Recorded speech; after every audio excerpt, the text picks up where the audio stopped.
Yes, students, today I will explain you about the formation of precipitate. Precipitate किस प्रकार से बनते हैं?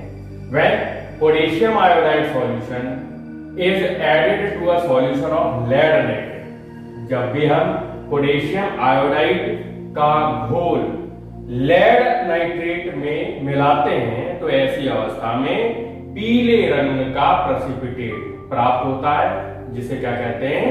Lead iodide. यहां देखिए, पोटेशियम आयोडाइड सॉल्यूशन जब भी लेड नाइट्रेट के साथ मिलाया जाता है, ऐसी अवस्था में पीले रंग का प्रेसिपिटेट, येलो प्रेसिपिटेट किसका? लेड और आयोडाइड का प्राप्त होता है, ये बनता है। पहले ये कैसा था? कलरलेस। अब कैसा हो गया? ये पीला। तो अ चेंज इन कलर। इस एक्टिविटी में हमने क्या देखा यहाँ पे कि रंग में परिवर्तन।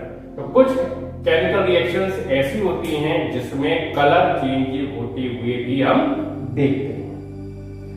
अब अन्य एग्जांपल के माध्यम से भी समझ लेते हैं।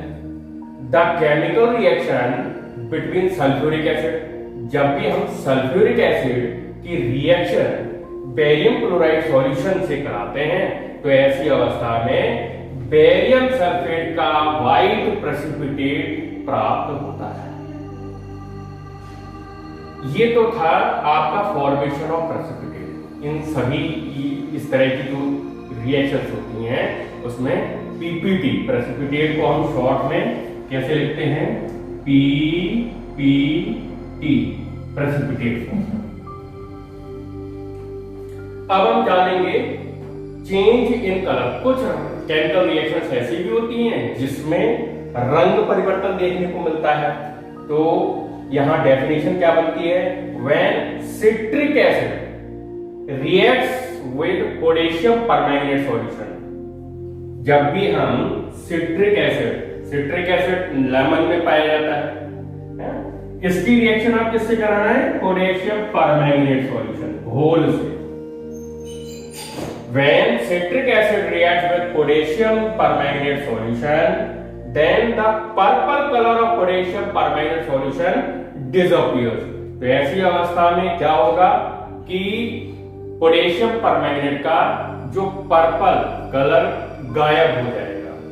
तो ये एग्जांपल आप देख रहे हैं change in colour. Now the chemical reaction between sulfur dioxide gas and acidified potassium dichromate solution is characterized by a change in color from orange to green. तो केमिकल रिएक्शन जब भी हम सल्फर डाइऑक्साइड गैस की acidified potassium dichromate के घोल से कराते हैं तो ऐसी अवस्था में ऑरेंज कलर से ग्रीन कलर में भी परिवर्तन देखने को मिलता है। अब आप देखिए, एक क्वेश्चन पुट अप हो रहा है, why temperature changes takes place in a chemical reactions. जब भी रासायनिक अभिक्रियाएं परफॉर्म कराई जाती हैं तो ऐसी अवस्था में तापमान परिवर्तन क्यों होता है? तो इसका आंसर क्या बनना चाहिए? Chemical reactions often produce heat energy. When a chemical reaction produces heat energy, then the temperature of reaction mixture rises or increases and it becomes hot. देखिए, कुछ केमिकल रिएक्शंस ऐसी भी होती हैं जिसमें तापमान में या तो हम वृद्धि देखते हैं, बढ़ोतरी देखते हैं, या फिर कुछ केमिकल रिएक्शंस ऐसी होती हैं जिसमें तापमान घटता है, कम होता है। Chemical reactions absorb heat energy, then the temperature of reaction mixture falls, it means decreases and it becomes cold. और वो क्या हो जाता है? जब भी किसी भी वस्तु, कोई पदार्थ अगर उसके मिश्रण का तापमान कम हो जाता है तो वो हमें छूने में कैसा महसूस होता है? ठंडा। एक बात याद रखिए, अब इसके आगे चलते हैं और समझते हैं सबसे पहले कैल्शियम ऑक्साइड के बारे में। तो कैल्शियम ऑक्साइड CaO, ये चूना भी कहलाता है। चूना तो आप लोगों ने देखा भी होगा, पोताई में यूज करते रहे हैं अभी तक। कैल्शियम ऑक्साइड को हम दो नामों से जानते हैं, लाइम या फिर आप क्विक लाइम भी कह सकते हैं। तो calcium oxide is known by two common name, lime as well as quick lime. The compound calcium hydroxide, एक और कंपाउंड के बारे में चर्चा करते हैं, कैल्शियम हाइड्रोक्साइड। कैल्शियम हाइड्रोक्साइड को हम स्लैग्ड लाइम भी कहते हैं। नेक्स्ट, अब हम समझते हैं चेंज इन टेम्परेचर के बारे में। The chemical reaction between quick lime and water to form slaked lime is characterized by a change in temperature.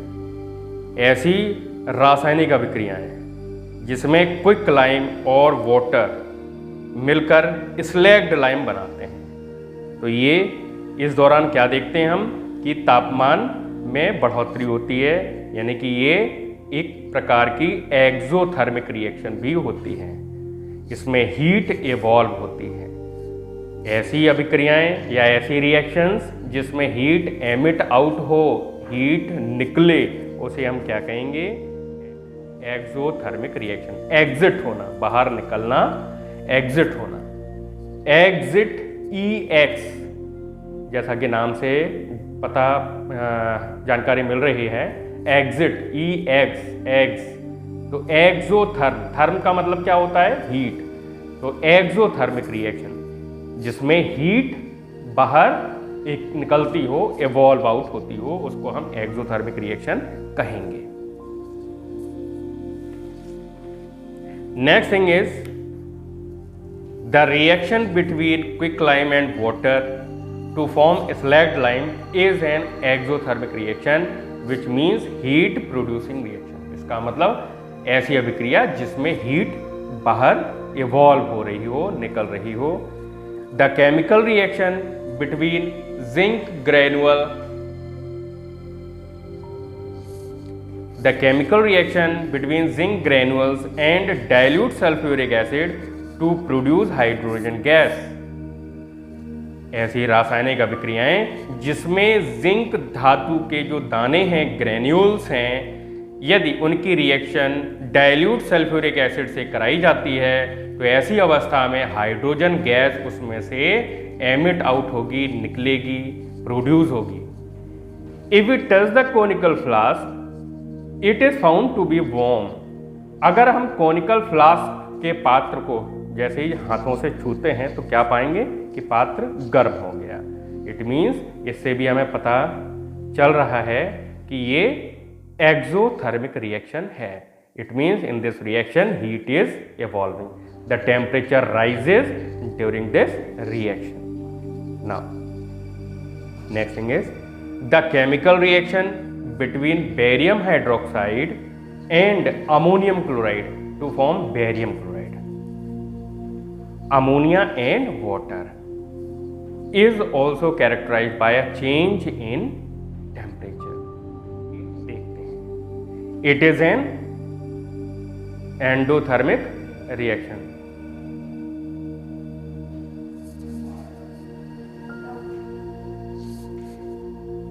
Now fifth point is change in state, अवस्था में परिवर्तन। जब भी हम किसी